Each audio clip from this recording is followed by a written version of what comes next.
Good day, Dorjets ha. Gusto ko lang i-share sa inyo ang napakagandang moment na to dahil today graduation namin sa Creators Accelerators Program ng NAS Academy. Yung sinalihan ko 5 months ago, nag-start kami noong February 4. Hindi po madali sa akin yung journey kasi maraming challenges. Naging emotional ko lalo kasi nung April gusto ko na mag-quit sa NAS Academy kasi nahihirapan ako kasi nga hindi ako makafocus sa paggawa ng mga video. Hindi ako makafocus sa election namin. Tapos maraming assignment. Tapos meron pa akong personal problem din. Mayroong nag-work up ako sa inner self ko. Kaya nahihirapan talaga ako nun. Meron namang parang buwis na sabi na wag lang muna, hindi mo namang parang kabayaan mo lang, ituloy mo lang kasi hindi mo alam yung mangyayari. Ganyan, along the way baka mayroong mga opportunity. Sayang din sana yung ibabayad ko na $1,200 pero yung kinancel, tinuloy ko lang yung klase at unexpectedly doon sa sinasabi nilang winner bring the most followers because of that single video. Ako, tandaan nyo guys yung yung sinipa ko ng yung kabayo, yung about Christian. Maraming naging followers dahil dun sa video na yun. Meron ding $100 na cash prize. Emotional lang ako kasi tama nga talaga yung whatever it takes, don't ever give up on life. God has a better plan for you. Kasi kung nag-give up ako noong April, kung hindi ko tinuloy, hindi ako makakreate ng mga content about yung ginagawa ko yun, about God, about my faith, about my failures, about naka-inspiring ibang tao. Tama lang talaga guys, na huwag tayong mag-give up kahit ano pang nangyari sa bahay natin. Kasi hindi naman talaga natin alam kung ano yung kasalanan ng Panginoon sa atin. Kaya ngayon sinabi ko, God has a better plan for you. Para sa atin yung lahat. Mayroon talagang plano ng Panginoon para sa atin. Hindi lang natin alam. Yung mayroon mga opportunity sa buhay natin, as long as nakakabuti ito sa atin at nakakaproduce ng maganda, huwag niyong pakawalan yung opportunity na yun ang based on experience nila lang sa buhay. Kaya tiwalaan tayo sa Panginoon kung saan niya tayo dalhin. Whatever it takes, don't ever give up. God has a better plan for us. Maliit or malaki man yung bagay na na-achieve natin sa buhay, dapat i-celebrate natin, dapat magpasalamat sa Panginoon for that opportunity. Kasi hindi naman natin alam mangyayari sa atin.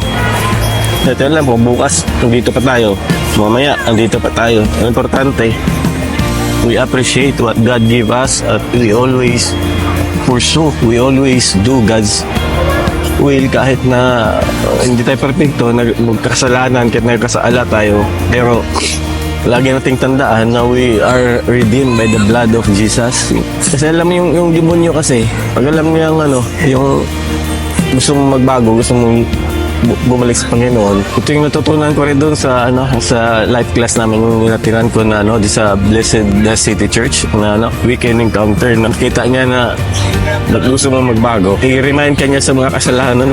Sabihan ka na ba't ka nagpa-post ng ganyan, Brian? Ba't ka gumagawa ng mga ganyan content? Hindi naalala mo yung mga ginawa mo kasalanan.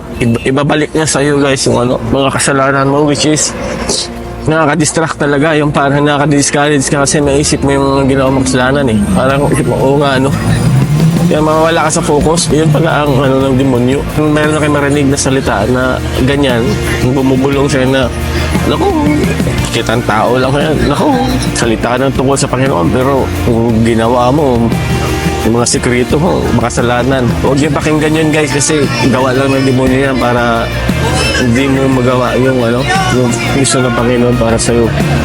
Lagi yung tandaan na redeemed by the blood of Jesus. Yung kasalanan natin, pinagbayaran na ng Panginoon yan. Kamatay siya sa cross. Yung nga lang, siyempre, life is a journey. Kaya nagkakasala pa rin tayo.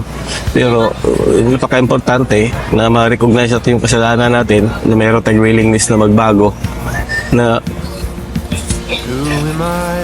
humingi tayong tawad. Humingi tayong tawad sa Panginoon. Humingi din tayo ng tawad sa mga tao na sinaktan natin. Kasi nga, nakita nyo ngayon lagi yung mga post for forgiveness kasi yan ang isa sa mga weakness ko. Pero na-overcome ko yun. Hindi ko naman sanabi na perfecto. Pero ang gusto ko lang share sa iyo talaga yung moment na to.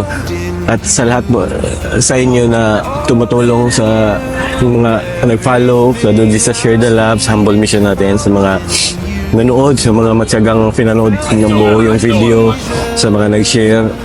Para sa inyo itong lahat. Hindi po kayo ang hindi po kayo ang kagustuhan yung ang manood sa mga video, kundi it's the Holy Spirit that guides you para panoorin yung mga video, para suportahan yung Humble Mission natin. Kaya sana huwag kayong magsawang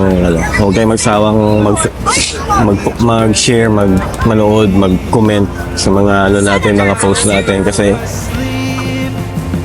ang lahat nito hindi po para sa akin to, hindi din po para sa inyo yan, hindi para po sa mga anak ninyo, sa mga apo ninyo in the future, kasi kailangan kong tulong nyo yung para ma-realize natin yung papagawa tayo ng Children's Hospital. Kaya ayun, at thank you sa family ko, sa mga kaibigan, sa sa Share the Love, sa mga kaibigan ko na tumutulong sa akin lagi, Timay, Kuya Jun.